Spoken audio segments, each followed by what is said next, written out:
কিছু মানুষ আছে জানেন তো, যাদের প্রিয় বন্ধুর নাম হচ্ছে গুগল।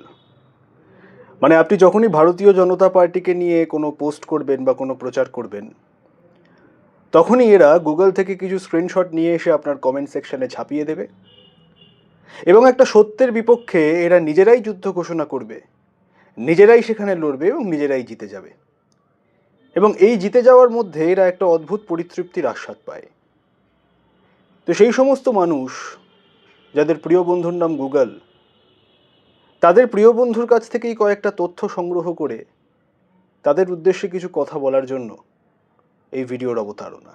গুগল বলছে 2011 সেন্সাসের ডেটা অনুযায়ী উত্তরপ্রদেশে মুসলিমের পার্সেন্টেজ 19.26%, বিহারে 16.87%, ঝাড়খণ্ডে 14.53%, উত্তরাখণ্ডে 13.95%, কর্ণাটকে 12.92%, আসামে 34.22% এবং পশ্চিমবাংলায় 27.01%। এবং সমগ্র ভারতবর্ষে মুসলিম আছেন শতকরা প্রায় 15%, 15%।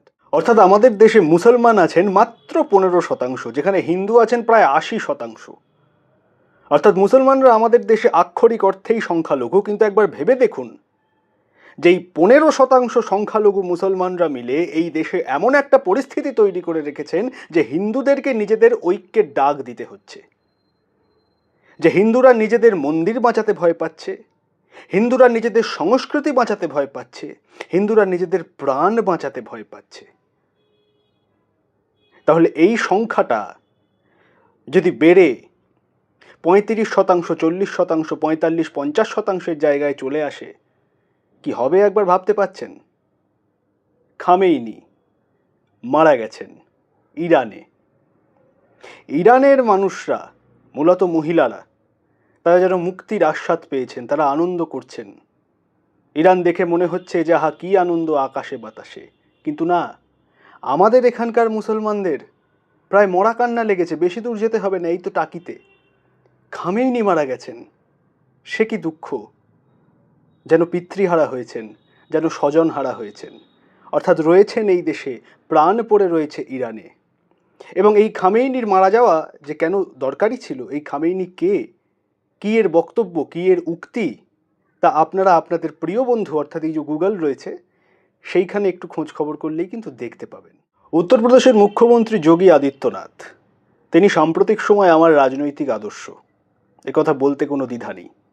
তিনি একটি অনুষ্ঠানে, একটি পডকাস্টে একটা খুব উল্লেখযোগ্য কথা বলেছিলেন যে 100 জন হিন্দুর মধ্যে, 100টা হিন্দু পরিবারের মধ্যে একটি মুসলমান পরিবার সব থেকে নিরাপদে থাকে, কিন্তু 100 জন মুসলমান পরিবারের মধ্যে 50টা হিন্দু পরিবার কি নিরাপদে থাকতে পারে? পারে না। এই কথাটা সত্যি। কিন্তু এই সত্যি কথা শুনলে আবার সেকুলারিজমের ধ্বজাধারী এবং তৃণমূলীদের খুব কষ্ট হয়, খুব যন্ত্রণা হয়। কিন্তু মাথায় রাখবেন, 2011 সেন্সাসের রিপোর্টই যদি ধরি, তাহলে পশ্চিমবঙ্গে মুসলমান, সংখ্যালঘু মুসলমানদের সংখ্যা হচ্ছে 27.01%।